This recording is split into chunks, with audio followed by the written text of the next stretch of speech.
Hello. हाँ sir Sahib जी। सत्ताई Bhagat ji. Sir Sahib जी, sir Sahib Bhagat ji, परमात्मा का ज्ञान कैसे समझ में आया आपको? परमात्मा ने समझाया। परमात्मा ने समझाया। जी, और कौन तो समझाएगा वो भाई। कहते हैं कि भगवान एक हैं और हम सब एक हैं। जी, तो वो कैसे हाँ, भाई सबके बीच? भाई वो कैसे, जैसे भगवान एक है और हम सब एक हैं, कैसे एक हैं हम ये उसके बताइए। संतान हैं, हम सब उस भगवान की संतान हैं, इसलिए हम सब एक हैं। हम सब उसकी संतान हैं, लेकिन विचारों में मतभेद क्यों? क्योंकि ये फिर काल का आपस लोक में है। लड़ाई झगड़ा, हिंदू मुस्लिम सिख ईसाई, ये छोटा बड़ा ऊंच नीच जाति पाति भेदभाव, ऐसा क्यों? ऐसा इस काल ने करवा रखा है क्योंकि ये हमें भ्रमित रखना चाहता है कि किसी को उस भगवान की जानकारी ना हो जाए, आपस में जाति धर्म के नाम पे लड़ते रहे, झगड़ते रहे, मेरा भोजन मुझे मिलता रहे। चार बैल थे ना। हाँ। चार बैल की कथा सुनते थे ना अपन। हट्टे कट्टे मोटे जंगल में हरी हरी घास खाते थे। हम्म। एक दिन शेर का उन पे मन आ गया कि खाऊं इनको, लेकिन चारों को खा नहीं सकता था वो एक बार में। तो हम्म। उसने क्या किया, एक लोमड़ी को बीच में डाल दिया। हम्म। और लोमड़ी एक के पास गई और बोला, यार भाई साहब क्या कर रहा है यहाँ। बोले, यार तेरे जैसे आदमी के लिए सूखी घास। अरे उधर चल, साइड में जंगल के दूसरे हिस्से में इतनी हरी हरी भरी घास है, अष्टपुष्ट हो हम्म। जाएगा। और सुन, किसी को बताना मत, नहीं तो वो खा जाएंगे तेरे हिस्से की। हम्म। वो नालायक उस लोमड़ी के झांसे में आ गया, आके अकेला वहां चला गया। वहां पे शेर बैठा हुआ था। हम्म। ऐसे चारों को खा गया वो। तो ये लोमड़ी हम्म। रूपी जो काल है ना भगत जी, हम्म। ये हमें इसी प्रकार से भ्रमित रखता है। हम्म। अच्छा। और वो परमात्मा आया हमें समझाने के लिए वापस। हम्म। तो जो जो समझ जाएगा वो तो उसकी शरण में आ जाएगा। वो तो ये जात पात, ये दीन धर्म के चक्कर में पड़ता नहीं भगत जी। हम्म। और जो उनको नहीं समझ पाते हैं, जिनके संस्कार कमजोर हैं भक्ति के, वो आपस में लड़ते रहते हैं, झगड़ते रहते हैं। हम्म। ये है बस, और कोई बड़ी बात थोड़ी है। मालिक कहते हैं, आप मरे जग प्रलय होई। अगर मुझे हम्म। ज्ञान समझ में आ गया तो मेरी नजर में तो पूरी दुनिया को समझ में आ गया। हम्म। भाई जैसे कोई आदमी कोई मर जाता है तो उसके लिए तो पूरी दुनिया मर गई। हम्म। भाई भूखे को तो पूरी दुनिया भूखी दिखाई देती है। हम्म। ऐसा है भगत जी। हम्म। अब स्कूल में तो कितने बच्चे पढ़ते होंगे? क्या इस स, क्या क्या हाँ। सभी बच्चे पास थोड़ी होते हैं? हम्म। सभी का ज्ञान योग अलग अलग होता है ना। कोई फर्स्ट आता है, कोई सेकंड आता है, कोई थर्ड आता है, कोई मेरिट आता है, कोई फेल हो जाता है। हम्म। कोई एक बार में दो दो क्लास में पास हो जाता है, परीक्षा दे देता है। हम्म। सबका अपना अपना सिस्टम है आत्मा का। हम्म। हमने तो अपने आत्म कल्याण के लिए आगे बढ़ना है। समझ में आ गया तो हमने आगे बढ़ना है। उस मार्ग में अगर कोई छोटी मोटी सेवा है तो वो करनी है। अब जब आप हम्म। सच्चाई के मार्ग, एक बात बताओ, आप बीड़ी पीते हो, हुक्का पीते हो, शराब पीते हो, आपके 50 यार दोस्त होते हैं ना। हम्म। और आप ये एक बार छोड़ दो ये कि भाई मैंने तो छोड़ दी, मुझे तो ज्ञान हो गया। हम्म। फिर देखो एक भी बचेगा क्या? हो सकता है दो चार तो आपके दुश्मनी हो जाए। हम्म। तो ये सिस्टम है यहाँ। भगवान आता है, सब आत्माओं को ज्ञान देता है। जो अच्छी आत्मा होती है समझ जाती हैं, जो दुष्ट होते हैं वो विरोध करते हैं। हम्म। बस सृष्टि रचना सुनो बाकी परमात्मा की, उसमें सारा भेद है। हम्म। क्या कहते हैं, परमात्मा की दया से आपको परमात्मा के साक्षात्कार हुए हैं क्या? आपने मिला है क्या फेस टू फेस? अरे जब साक्षात परमात्मा धरती पे संत रामपाल जी के रूप में प्रकट है तो और साक्षात्कार क्या करोगे इससे ज्यादा? नहीं वो तो ठीक है, लेकिन सशरीर आपके सामने परमात्मा बैठ करके फेस टू फेस बातें किए क्या? मिले क्या नहीं नहीं आपसे? नहीं, फेस टू फेस नहीं मिला। मैं तो हाँ। 2013 में नाम लिया था, 14 में बरवाला कांड हो गया, 1 साल तक मैं वो रहा था। कहाँ? बीच मतलब हर महीने जाते थे आश्रम में सत्संग सुनने, आम भक्तों की तरह ऐसे ही पंडाल में बैठ के सत्संग सुनते थे, गुरु जी का आशीर्वाद ले लेते थे। ऐसे फेस टू फेस हम्म। बैठ के ऐसे बातचीत नहीं हुआ कभी, 2 मिनट 4 मिनट 5 मिनट, ऐसा नहीं हुआ कभी। हम्म। हम्म। अच्छा। हम्म। तो वो वैसे मतलब वो, परमात्मा से मिले जरूर थे रामपाल जी महाराज जी से? आशीर्वाद देते थे गुरु जी, हम सब जाते थे लाइन लगा के उनसे आशीर्वाद लेते थे। हाँ हाँ। तो आशीर्वाद दिया था। 2013 में नाम लिया था। हाँ तेरा। अच्छा। तो परमात्मा का ज्ञान जैसे परमात्मा समझा रहे हैं, जैसे परमात्मा कहते हैं ना कि सब सुमरे अपने अनुमाना तो गति लखी न जाई, कहे कबीर कृपा कर जन पर ज्यों है त्यों समझाई। तो क्या विश्वास है क्या कि परमात्मा ने, संत रामपाल जी महाराज जी ने, परमात्मा ने अपना तत्वज्ञान ज्यों का त्यों आपको समझाया? आपको विश्वास है क्या 100%? अब मैं कोई आसाराम की वाणियां तो बोलता नहीं हूँ जी। उन्हीं की बोलता हूँ, तो उन्हीं का ज्ञान है, उन्हीं ने समझाया, उन्हीं ने बुद्धि दी है है कि नहीं? जी। नहीं, वो तो ठीक है, उन्होंने दी है, लेकिन अपने आत्मा में कॉन्फिडेंस होता है ना, अंदर के कॉन्फिडेंस होता है ना कि हाँ भाई बिल्कुल हमारे को जैसा परमात्मा ने समझाया वैसे ज्यों का त्यों समझ में आया। जैसे तत्वदर्शी संत ने समझाया ये ज्ञान, वैसे ज्यों का त्यों समझ में आया। जैसे लास्ट वाली वाणी कह रही है ना कि कहे कबीर कृपा कर जन पर ज्यों है त्यों समझाए, तो वो वाली बातें होनी चाहिए और 100% ए और मैं मिटनी चाहिए। 100% ए और मैं मिटनी चाहिए। ए मतलब परमात्मा कह रहे हैं कि बेटा कलम है तो कलम समझ में आना चाहिए, और मैं यानी अहम भाव ये दूर हो अंदर से, तो तब परमात्मा की भक्ति स्टार्ट होती है, ऐसे बता रहे हैं परमात्मा। तो कहने का मतलब ये जब 100% होगा तब बात बनेगी। तो ऐसे क्या मतलब आपको पूरा विश्वास है अपने ऊपर की भाई 100% सत्य है? बिल्कुल मतलब ज्यों का त्यों समझ में आ गई। देखो भगत जी, हाँ परमात्मा तो ज्यों का त्यों ही समझाता है सभी को, बिल्कुल बिल्कुल। लेकिन ज्यों का त्यों सबकी समझ में नहीं आता। नहीं आता, वही तो जैसे बात है। जैसे बरसात होती है, हम्म। बरसात तो एक समान ही बरसती है, बिल्कुल, वो भेदभाव नहीं कर रही। लेकिन जिसका पात्र ही उल्टा रखा हुआ, उसमें कहाँ से पानी प्रवेश होगा? हाँ बिल्कुल। है क्या नहीं?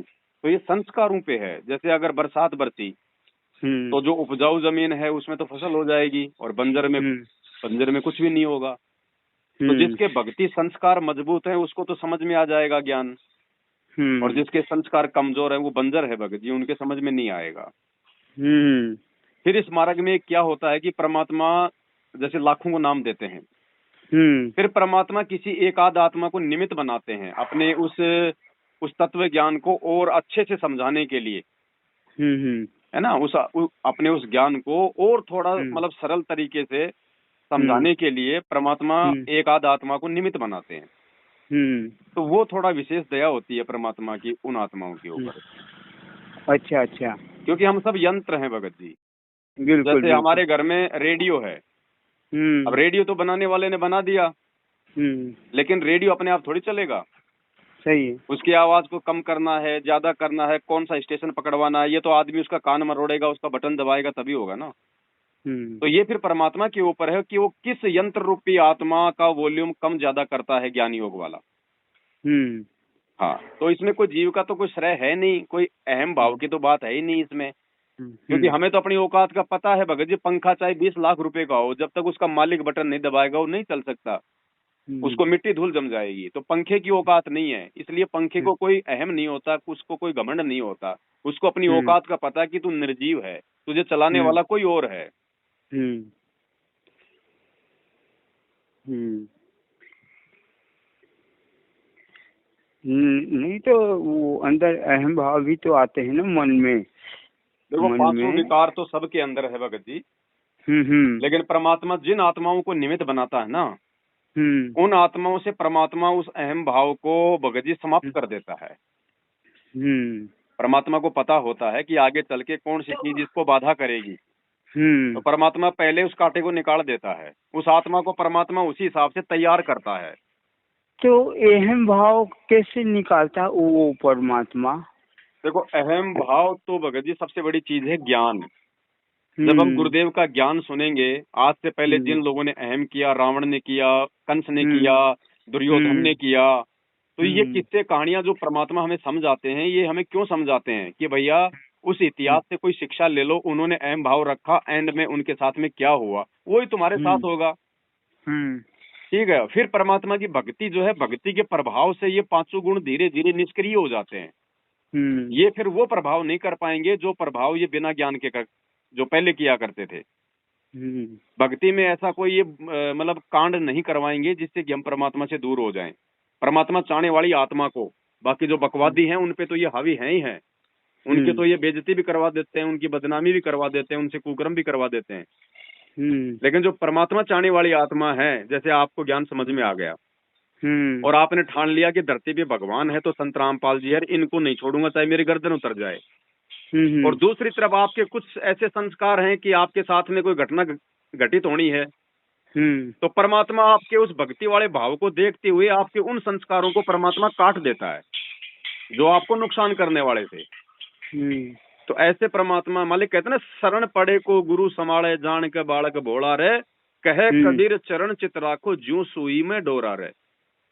हमने तो ये नाम दीक्षा लेके ज्ञान समझ के, जैसे धागा सुई में डाल दिया जाता है, जहां सुई जाती है पीछे पीछे धागा जाता है, वैसा बन जाना चाहिए एक भगत को, अगर भक्ति करनी है तो। और बाकी अगर भाई नहीं करनी है तो फिर भगत जी वो तो बकवाद भी करेगा, राग द्वेष ईर्ष्या भी फैलाएगा। जैसे मान लीजिए कि सुई में धागा डाल दी जाती है तो सुई के साथ साथ धागा चले जाता है, तो इसका क्या मतलब हुआ?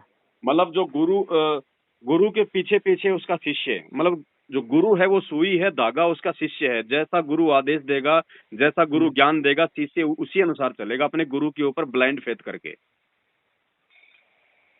अगर सुई से अगर अलग हो जाएगा, उस धागे का कोई महत्व नहीं होता। तो सुई और धागा मतलब गुरु और शिष्य को यहाँ पे समझाया गया है। तो अलग कैसे होते हैं और कैसे साथ में रहते हैं? अलग हो जाते हैं भगत जी कुछ अपनी नासमझी के चलते, क्योंकि 25% कर्म करने की जीव को यहाँ पे छूट है, स्वतंत्रता है। तो 25% जो कर्म है, उन कर्मों के चलते यदि उसके मन में कोई दोष आ गया गुरु जी के प्रति, जैसे किसी ने बहका दिया, यार तू कहाँ जा रहा है यार, वो रामपाल जी तो मेरे साथ में नौकरी करता था और मेरा खेत तो उसके खेत के बराबर में, रोजाना होके पिया करता था, तो तू किसको भगवान कह रहा है यार। ऐसी बातें कहने से यदि वो विचलित हो जाता है और यदि वो गुरुजी में दोष देख लेता है, तो वो उसके 25% स्वतंत्र कर्मों में आता है, जिसके चलते फिर वो परमात्मा से दूर होने लग जाता है धीरे धीरे। और जिसको ज्ञान समझ में आ जाएगा, फिर चाहे ब्रह्मा विष्णु महेश उतर के आ जाओ और चाहे उसको वीडियो क्यों ना दिखा दो कि देख तेरा गुरु दारू पीता था मेरे साथ में, वो आत्मा फिर ब्रह्मा विष्णु महेश को कह देगी, भाई साहब तन पीनी है तो ठीक है, फालतू की बकवास ना कर, यहाँ से निकल ले। तब परमात्मा आत्मा के सारे विकारों को काटता है, जो इतना समर्पित हो जाता है, जो इतना दृढ़ हो जाता है। अब जैसे गाय है, परमात्मा ने बताया ना, गाय जैसे आवारा घूम रही है। आवारा गाय को कोई पानी नहीं पिलाता, कोई खाना नहीं खिलाता, सर्दी गर्मी सब उसको सहन करना पड़ता है। और वो गाय को जब कोई आदमी बांध लेता है, उसका कोई धनी हो जाता है, कोई मालिक हो जाता है, फिर गाय की चिंता नहीं होती, फिर वो उस मालिक की चिंता होती है टाइम पे चारा पानी खिलाने की। सही है। तो हम जब सतगुरु के अधीन हो जाएंगे ना, और अधीन हुआ जाएगा ज्ञान समझ के, ऐसे नहीं हुआ जाता भगत जी जोश में आके कि लो साहब मैं तो बिल्कुल संत रामपाल जी का पक्का चेला, वो 4 दिन ही टिकता है ऐसा आदमी। ये ज्ञान ही आपको सतगुरु के प्रति समर्पित करेगा, दूसरा धरती पे कोई फॉर्मूला नहीं है। ज्ञान से ही आपके संस्कार बनेंगे, ज्ञान से ही सब कुछ होगा भगत जी। और तो साथ में आपके 25% स्वतंत्र कर्म यदि आपने सही दिशा में किए, गुरु आज्ञा अनुसार किए, ज्ञान को आधार बना के किए, तो 25% जो कर्म है वो भी आपके सहयोगी हो जाएंगे। तब परमात्मा दया करता है इस ज्ञान को समझने की। बाकी तो नाम ले लेके पता नहीं कितने गैर कितने आए। 25% कर्म कैसे करने पड़ेंगे? हमारा जो मानव जन्म है ना, परमात्मा ने बताया कि जब ये धर्मराज हमारा मानव जन्म निर्धारित करता है ना, तो 75% तो पाप और पुण्य देता हमारे को कि भैया तेरे जीवन में ये होगा, तेरी ये संतान होगी, ऐसा तेरा एक्सीडेंट होगा, ऐसा तेरा ये होगा, वो तो निश्चित है। उसको कहते हैं प्रारब्ध कर्म, यानी जो लिख दी उस धर्मराज ने वैसा होना ही होना है। लेकिन 25% वो खाली छोड़ देता है कि भैया तू मनुष्य योनि में जा रहा है, और मनुष्य योनि है कर्म योनि, तो 25% कर्म मैं तेरे को फ्री कर रहा हूँ, तू चाहे अच्छे कर्म बना लेना, चाहे तू गलत काम करके गलत कर्म बना लेना। मतलब हमारे पास ऑप्शन है वो, जैसे हम पढ़ते हैं एग्जाम में आता है भारत की राजधानी क्या है, फिर नीचे 4 ऑप्शन आ जाते हैं, दिल्ली, बम्बई, महाराष्ट्र, कलकत्ता। लेकिन जो परमात्मा की जब परमात्मा की शरण में आ जाते हैं, अपन परमात्मा की जब शरण में आ जाते हैं तो परमात्मा कहते हैं ना कि ये सारा धर्मराय का लेखा जोखा फिर सतगुरु के हाथ में होता है। तो जैसे ज्ञान परमात्मा की दया से ज्ञान ज्यों का त्यों समझा और परमात्मा पे छोड़ दिया, तो फिर उसके बाद तो ऐसा होना चाहिए ना कि फिर परमात्मा उस भगत की पूरी पूरी संभाल करेगा। देखो भगत जी, जब हम डॉक्टर की शरण में चले जाते हैं तो रोग काटने की जिम्मेदारी किसकी होती है? डॉक्टर की। डॉक्टर साथ में डॉक्टर कुछ परहेज बताएगा, कुछ गोली दवाई बताएगा। जब तक नहीं गए परमात्मा की शरण में पूरे ज्ञान से, ज्ञान जब तक नहीं समझ में आए जब तक तो मामला गड़बड़ है। लेकिन जब ज्ञान परमात्मा की दया से या किसी तरीके से ज्यों का त्यों समझ में आ गया और परमात्मा पे छोड़ दिया गया, तो फिर परमात्मा उसको 100% संभालेगा अपने हिसाब से। वो 25% क्या वो 100% संभाले? ऐसा नहीं है कि ज्ञान समझ में आ जाएगा तो परमात्मा संभाल लेगा। ज्ञान तो भगत जी वेद व्यास के पिताजी को भी समझ में आ गया था, पाराशर ऋषि को, और उसको ये भी पता था समझ में आने का मतलब समझ में ज्यों का त्यों समझ में आया और मालिक पे छोड़ दिया विश्वास करके, है ना। जैसे डॉक्टर की शरण में मरीज आया और डॉक्टर पे विश्वास करके अपने को समर्पित कर दिया, पूरा विश्वास है, तो अब डॉक्टर जैसा कहेगा वैसा, शर्ट की बटन खोलो, शर्ट की बटन खोल देगा, हाथ ऊपर करो तो हाथ ऊपर करेगा। विश्वास हो गया डॉक्टर के ऊपर, गुरु के ऊपर, तो वैसा करेगा। और फिर वैसा होते फिर परमात्मा यानी डॉक्टर ऑपरेशन कर सकता है जैसा करना चाहता है वो जी। तो ये है कहने का मतलब। बाकी 25% जो बता रहे हैं तो ये तो धर्मराय के हिसाब से और ये धर्मराय के विधान के हिसाब से 25% की छूट है। मतलब घोर से घोर पापी आत्मा भी जो मनुष्य रूप में है इस पृथ्वी पे, तो उसके लिए है कि 25% तो है ही है कि 25% का फायदा आप उठा सकते हो जी। ज्ञान को समझने के लिए, बस ज्ञान को समझने के लिए, ज्ञान समझ में आ जाए तो, बस ज्ञान समझ में आ गया तो सारा काम हो गया। मतलब ज्ञान समझ में आते ही बालक वाली मिट जाती है और वो ये भी समझ में उसको आने लगती है कि मेरा अस्तित्व कुछ भी नहीं है, मैं निर्जीव हूँ, मिट्टी का पुतला हूँ, उस परमात्मा के हाथ की कठपुतली हूँ। तो उसका मैं खत्म हो जाता है, जीवित मरना हो जाता है। परमात्मा के नाम पे अपने आप को वो समर्पित कर देता है, तो फिर परमात्मा उसको संभालता है है ना। कहते हैं कि शरण पड़े को गुरु संभाले, जान के बालक भोला रे, कहे कबीर चरण चित राखो, जो सुई में डोरा रे। मतलब जैसे कि भगवत गीता में कहा गया है, अध्याय नंबर 18 श्लोक नंबर 62 में जैसे कहा गया है, अर्जुन तू सर्वभाव से उस परमेश्वर की शरण में जा। सर्वभाव से यानी पुण्य से, पाप से, ज्ञान से, भक्ति से, मतलब हर तरीके से जितने भी प्रकार के कर्म होते हैं हर तरीके से उन परमेश्वर की शरण में जानी है। हर भाव से मतलब जितनी भी प्रकार की एक्टिविटीज होती हैं, कर्म होते हैं, तो सारे को परमात्मा की शरण में, मतलब परमात्मा के नाम पे, सर्वशक्तिमान भगवान के नाम पे समर्पण का भाव रखना है कि ये सब कुछ परमात्मा ही करने वाले हैं।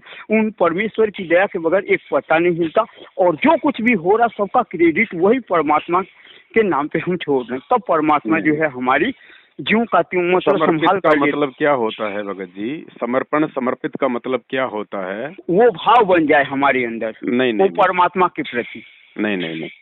समर्पित का मतलब है सतगुरु शरण प्राप्त होने के बाद में सतगुरु आपको अपना अगरम बगरम नहीं चलाए, अपने तरफ से जो कर्म करने का आदेश दे, जो कुकर्म को छोड़ने का आदेश दे, बस वो करते रहो, उसी को समर्पण कहते हैं। हाँ, मैंने विश्वास है डॉक्टर के ऊपर, गुरुजी के ऊपर, वो जो कह रहा है वो फाइनल कह रहा है, जो डॉक्टर कह रहा है, ऐसा विश्वास जैसा वो नियम मर्यादा परहेज बताता है उनका हम प्रत्येक का फॉलो करें बस। हम्म। तो हालांकि जो है वो तो क्या है कि जब विश्वास होगा, जब ऐसा भाव बन जाए सर्व भाव से उस परमेश्वर की शरण में जाने का कि मैं उस परमेश्वर की भगत जी, शरण में हूँ, भाव बस बन यही। जाने के बाद में भी बहुत सारी ऐसी आंट अड़ जाती है जीव के आगे। वो ज्ञान हाँ होने तो के बाद भी वो पूरी तरह समर्पित नहीं हो पाता। जैसे परमात्मा कहते हैं, लोक हम्म, लाज ना कीजिए, निर्भय हो रहिए, जो मन चावे राम को दासा तन धरिए। फिर ये लोक लाज जो है ना, ये सबसे बड़ा रोड़ा बन के खड़ा हो जाता है। बिल्कुल फिर बिल्कुल फिर बिल्कुल। दूसरी चीज बनती है सबसे बड़ा रोड़ा, मान बढ़ाई, हम्म। है ना। तो बहुत सारे भगत जी ये तकलीफें हैं, ये सारी चीजें तो धीरे भगत जी धीरे ये धीरे सारी धीरे। तकलीफें जब जब जब परमात्मा की ये भाव बन जाता है समर्पण का, बार बार बार बार बार बार हम पर सच है। तो कहने का मतलब ये है कि जब ऐसा भाव बन जाता है और बार बार ये भाव फिक्स हो जाता है हमारे हमारे दिलो दिमाग में, जैसा कि भगवत गीता में कहा गया है, अध्याय नंबर 2 श्लोक नंबर 53 में भगवत गीता में कहा गया है, अर्जुन जब तेरी बुद्धि नाना प्रकार के भ्रमित करने वाले शास्त्रों के ज्ञान से अलग हट करके जब तेरी बुद्धि एक परमात्मा तत्व पे, तत्व ज्ञान पे स्थिर हो जाएगी, तब तो तू योगी बनेगा, भगत बनेगा, अर्थात परमात्मा से तेरा नित्य संयोग हो जाएगा। तो परमात्मा के इस तत्व ज्ञान पे जब बुद्धि स्थिर हो जाएगी, यानी जो तत्वदर्शी संत ये जो ज्ञान सुना रहे हैं, तत्व ज्ञान, पांचवें वेद शास्त्रों का ज्ञान, सूक्ष्म वेद है ना, जो सुना रहे हैं परमात्मा तत्वदर्शी संत, तो उसके ऊपर जब बुद्धि टिक जाएगी, है ना, ये सृष्टि रचना का जो ज्ञान बता रहे हैं इसके ऊपर बुद्धि टिक जाएगी, और इस सृष्टि रचना के ज्ञान के हिसाब से जब हम इसको ज्यों का त्यों समझते हुए हम इस पेड़ की जड़ में खाद पानी कबीर परमेश्वर के नाम पे, कबीर परमेश्वर के नाम पे सत्संग, सुमरन और सेवा, सत्संग, सुमरन और सेवा, इन तीनों का खाद पानी अपन डालते रहेंगे, सींचते रहेंगे, तो ये एक न एक दिन भक्ति रूपी पौधा बड़ा होगा, ब्रह्मा विष्णु महेश वाली डाली बड़ी होगी, बिन मांगे जो है सांसारिक लाभ अपने को सतगुण रजगुण तमोगुण का मिलते रहेंगे, यहाँ के काम चलते रहेंगे, और भक्ति रूपी पौधा फलीभूत होकर पूर्ण मतलब कंप्लीट होगा, ये शास्त्र अनुसार भक्ति। तो कहने का मतलब इस परमात्मा के तत्व ज्ञान पे बुद्धि स्थिर हो जाएगी, इसी के हिसाब से अपने को सारे कर्म करने हैं। ये मास्टर ऑफ की है, वेद शास्त्रों को समझने की कुंजी है। तो दास को ऐसे समझ में आया भगत जी। बिल्कुल सही है, परमात्मा ने ऐसे समझाया जी। तो कहने का मतलब भगत जी, आपके जीवन का भगत जी मकसद क्या है? जैसे पूछा जाए आपके जीवन का मकसद क्या है, आप क्या प्राप्त करना चाहते हैं, सबसे ज्यादा अहमियत आपके जीवन में, मतलब कौन सा वो एक चीज जिसको आप पाना चाहते हैं, मतलब मेन मकसद, और भगत उसके जी। सिवा कुछ नहीं। आप मेरा इंटरव्यू ले रहे हैं, क्या कर रहे हैं, मेरे समझ में नहीं आ रहा। भगत जी इंटरव्यू भी और ज्ञान चर्चा भी, सारी बातें हो रही, तो वो क्योंकि तो हम आपने बता ही एक दिया, दूसरे जब को। आप इतना अच्छा ज्ञान बता रहे हो, परमात्मा का बताया हुआ, तो फिर एक जीव की क्या इच्छा रह जाएगी सिवाय उस परम पद के प्राप्त करने के। बिल्कुल बिल्कुल भगत जी, सही बात है। तो वो क्या कहने का मतलब भगत जी, देखिए परमात्मा कहते हैं, कबीर इष्ट मिले और मन मिले, मिले सकल रस रीते, कहे कबीरता जाइए रह संतन की प्रीत। तो कहने का मतलब, साध मिले सारे शादी होंदी, बिछड़ दादे गिरी रे, अखदे नानक सुनो जेहानम मुश्किल हाल फकीरी रे। तो कहने का मतलब ये है भगत जी, जाओ अपना काम करो। सच है। हाँ, तो कहने का मतलब ये भगत जी, देखिए ये परमात्मा की जब चर्चा होने लगती है ना, तो परमात्मा की चर्चा में काल जो है विभिन्न प्रकार से रोकने की कोशिश करता है। परमात्मा की चर्चा, सत्संग, सुमरन और सेवा में ब्रेक लगाना इसका स्वभाव है जी। उसको क्योंकि उसको एक आंख भी नहीं सुहाता कि कबीर परमेश्वर की कोई चर्चा करे, भक्ति करे और सेवा करे और यहाँ से कमाई बना के पार हो, तो उसको एक आंख भी नहीं सुहाता। सत्य कर्म तो उसको पसंद नहीं है, उसको तो सत्य कर्म, क्योंकि सत्य कर्म जहाँ पे है वहाँ तो सत्य कबीर है, सतगुरुदेव जी हैं, सत्या ज्ञान है, सतलोक है।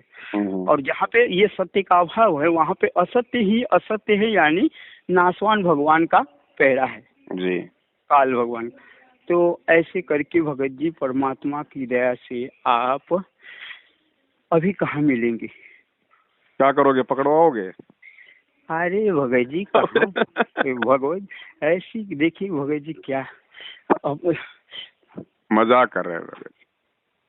जाओ यहाँ से, अपना काम करो, चर्चा करो। तो अभी परमात्मा ने भगत जी कोई सेवा में लगाया हुआ है, बस उसी में थोड़ा व्यस्त है। कौन सी सेवा में? पुस्तक सेवा शंका समाधान की। अच्छा अच्छा। अच्छा अच्छा।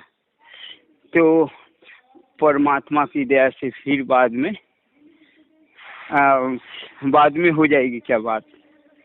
हाँ चलता रहेगा ये तो भाई, है ना? चलता तो रहेगा। कहने का मतलब ये है भगत जी जी जी। तो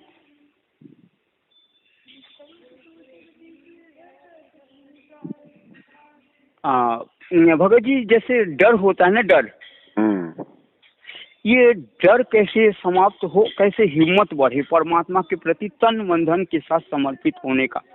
ये भाई मरेंगे तभी खत्म होगा। जीवित मरना कैसे हो, हिम्मत कैसे बने, साहस परमात्मा के प्रति चाहे कुछ भी कर सके हम, तन मन धन भले शीश कटाने का भाव, ये कैसे पैदा हो? भक्ति से होगा भगत जी, और किसी चीज से नहीं होगा। धीरे धीरे रे मनवा, धीरे सब कुछ होए, माली सीते सो गड़ा, समय आए लग जाएगी सब पर, ध्यान रखना। हाँ, भक्ति रूपी खुराक खाते रहेंगे तो धीरे धीरे अपना असर करेगी। परिवर्तन आएगा जीवन में, एकदम से नहीं आता, अचानक से नहीं आता है, धीरे धीरे आएगा जी।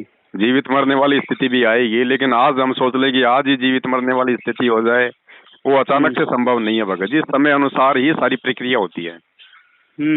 अब बच्चा पैदा हुआ, पैदा होते सोचे हम उसको हेडमास्टर बना दे तो नहीं बन पाएगा भाई। वो प्रोसीजर के अनुसार चलेगा, अपनी उम्र अनुसार चलेगा तो ही वो मास्टर बन पाएगा। भले ही उसका मास्टर बनने का संस्कार है, लेकिन वो भी एक समय आने पे ही बनेगा। तो ये जीवित मरने की जो प्रोसीजर है, ये भी परमात्मा के आशीर्वाद से उनकी सत भक्ति करते हुए, नियमित और मर्यादित भक्ति करते हुए एक समय पे आएगी। अच्छा अच्छा। भाई परमात्मा तो समर्थ है, वो तो सतलोक में बैठा बैठा क्या जीवों की बुद्धि नहीं फेर सकता।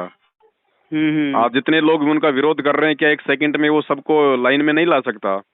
लेकिन परमात्मा काल भगवान के इस विधान में हेरा फेरी नहीं करता, छेड़खान नहीं करता, ना ही परमात्मा आत्मा के संस्कारों में कोई छेड़बाजी करता है।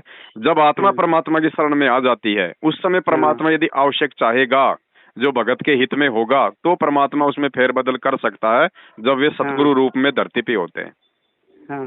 कब फेरबदल कर सकता है? जीव के संस्कारों को फेरबदल परमात्मा सतगुरु रूप में कर सकता है।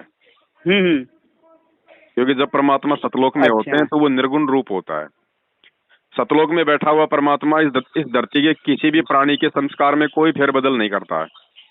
जब वो परमात्मा सरगुण रूप धारण करके पृथ्वी पे संत रूप में आता है और जो उनकी शरण में आ जाता है, उस समय परमात्मा उनके संस्कारों को चेंज कर सकता है। जब सतगुरु रूप में आता है इस पृथ्वी पे। हाँ, गरीब निर्गुण सरगुण एक है, दूजा ब्रह्म विकार, निर्गुण साहिब आप हैं, सरगुण संत विचार। यानी संस्कार से अधिक आत्मा को परमात्मा सतगुरु रूप में ही देता है। बिल्कुल बिल्कुल बिल्कुल।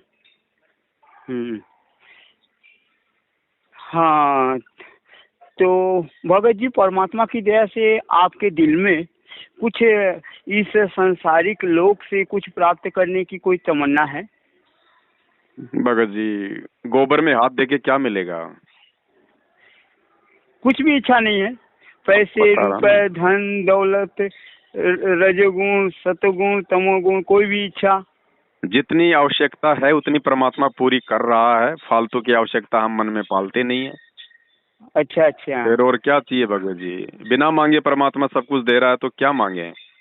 और वैसे भी परमात्मा ने कह रखा है, साईं इतना दीजिए जिसमें कुटुंब समाव, हम भी भूखे ना रहें, अतिथि ना भूखा जाए। इससे ज्यादा मांगना तो बेवकूफी है। और सबसे बड़ी बात परमात्मा ने बताई कि बच्चों भक्ति मांग लो, भक्ति से सब मिलेगा। अगर तुमने भक्ति मांग ली परमात्मा से, भक्ति दान मोहि दीजियो देवन के देवा हो, जिसने भक्ति मांग ली ना, हाँ, तो भक्ति होगी कैसे भगत जी? भक्ति कोई दुखों में तो होती नहीं है। तो भक्ति जिसने मांग ली, तो और परमात्मा ने यदि आपको भक्ति दे दी, तो भक्ति करने के लिए क्या क्या चीज यहाँ चाहेंगी वो सब देगा परमात्मा। समय अनुसार, आवश्यकता अनुसार कोई भी बाप अपने अपने बच्चे को ऐसा देख नहीं सकता। बिल्कुल बिल्कुल बिल्कुल। और हमारा बाप तो समर्थ है, इससे बड़ा तो कोई समर्थ है ही नहीं, तो ये तो ना जाने क्या दे दे। लेकिन जो वस्तुएं हमारे भक्ति मार्ग में बाधा खड़ी कर सकती हैं वो नहीं देगा परमात्मा, चाहे बच्चा कितना रोए, कितना चिल्लाए। हाँ हाँ। तो मांगने की आवश्यकता क्या रह गई?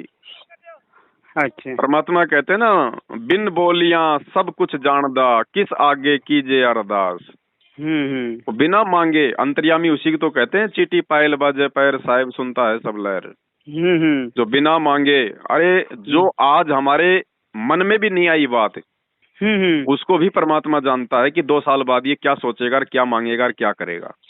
तो ऐसे समर्थ धनी से मांगना तो बेवकूफी है भगत जी। हाँ हाँ बिल्कुल। समय आने पे वो देगा। मांगना मतलब बोल के, मांगना मतलब बोल के, मतलब मन में कोई भी इच्छा रखना वो भी मांगना ही होता है।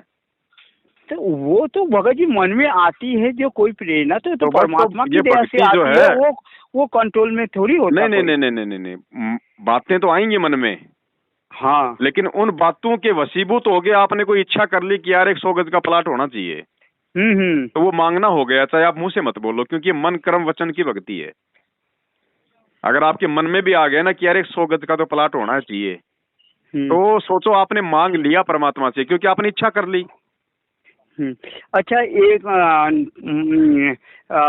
क्या कहते हैं कि परम भगत मतलब परम भगत बनने के लिए मतलब किस तरह का कैसा प्रयास होना चाहिए? भगत जी, परम भगत बनने के लिए जीव प्रयास नहीं कर सकता। परमात्मा हर युग में जब इस पृथ्वी पे आते हैं ना, हर समय, हाँ हाँ हाँ, उस समय परमात्मा का एक परम भगत होता है। जैसे परमात्मा 650 साल पहले आए तो धर्मदास जी उनके परम भगत थे। जी। फिर परमात्मा गरीबदास जी के रूप में आए तो उस समय बनखंडी दास और संतोष दास उनके परम भगत थे। फिर परमात्मा आदरणीय नानक जी के रूप में आए तो बाला और मर्दाना उनके परम भगत थे। आज परमात्मा सतगुरु रामपाल जी भगवान के रूप में आए हैं, तो देखो भगत जी किस आत्मा का भाग्य उदय होगा जो उनका परम भगत कहलाएगा। तो भगत जी कैसे पता चलता है? उसके कर्मों से, उसके विचारों से, परमात्मा के द्वारा दिए गए ज्ञान से।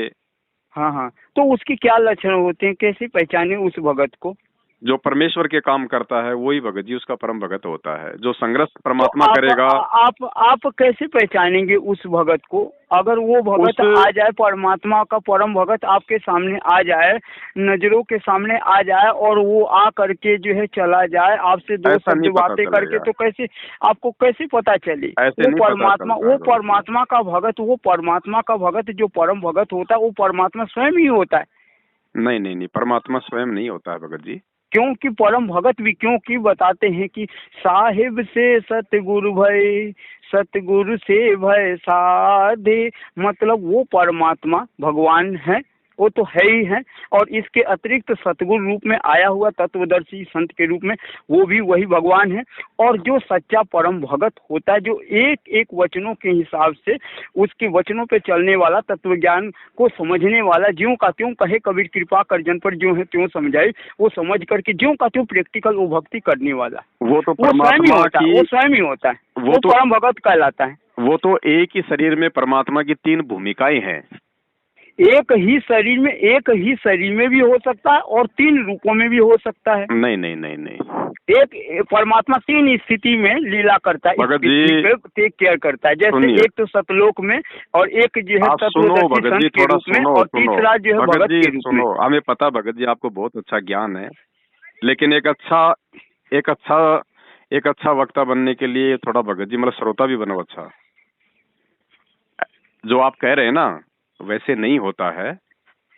जब परमात्मा आदरणीय गरीबदास जी महाराज जी को मिले तो डाणी में आके उनको ज्ञान दिया, उनको सतलोक दिखाया, और गरीबदास जी महाराज जी ने उस ग्रंथ साहिब की रचना की जो कोई नहीं कर सकता।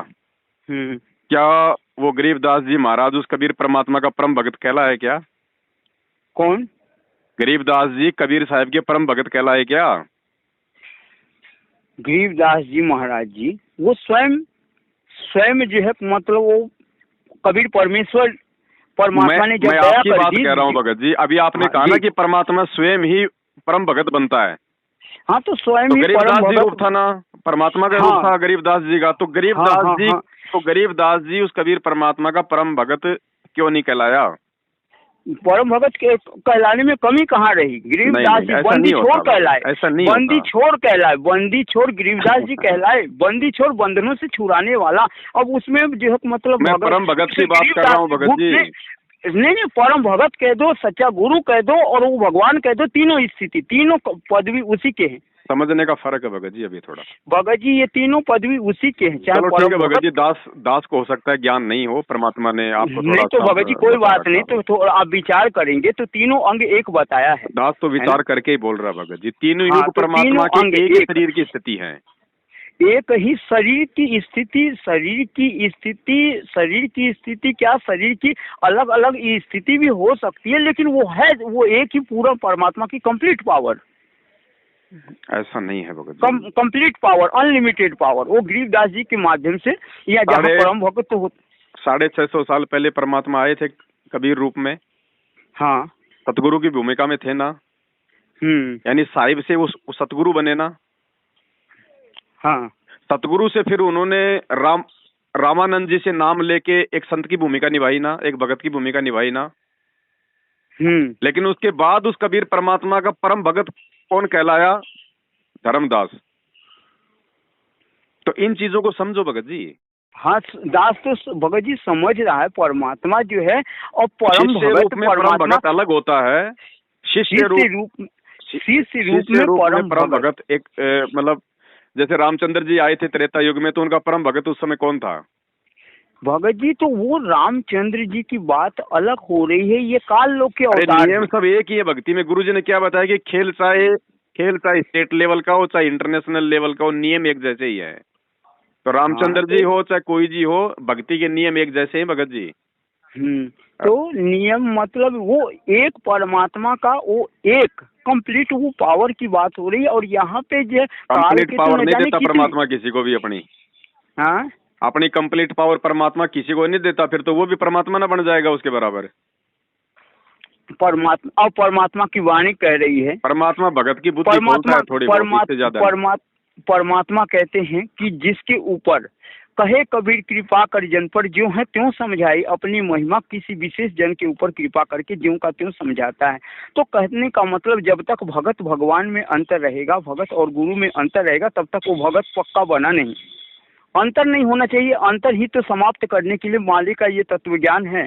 ये तत्व ज्ञान, परमात्मा कहते हैं भगवान एक है, हम सब एक है। इस तत्व ज्ञान के जरिए ये तत्व ज्ञान रूपी जेक है, ऐसा है जो एक डब्बा को दूसरे डब्बे से जोड़ देता है, इंजन से डब्बा जुड़ जाता है। ये तत्व ज्ञान है, ये सृष्टि रचना का ज्ञान है। ये वे शास्त्रों को समझने की कुंजी है। जब तक ये ज्यों का त्यों नहीं समझ में आएगा, जब तक कैसे भक्ति चलेगी?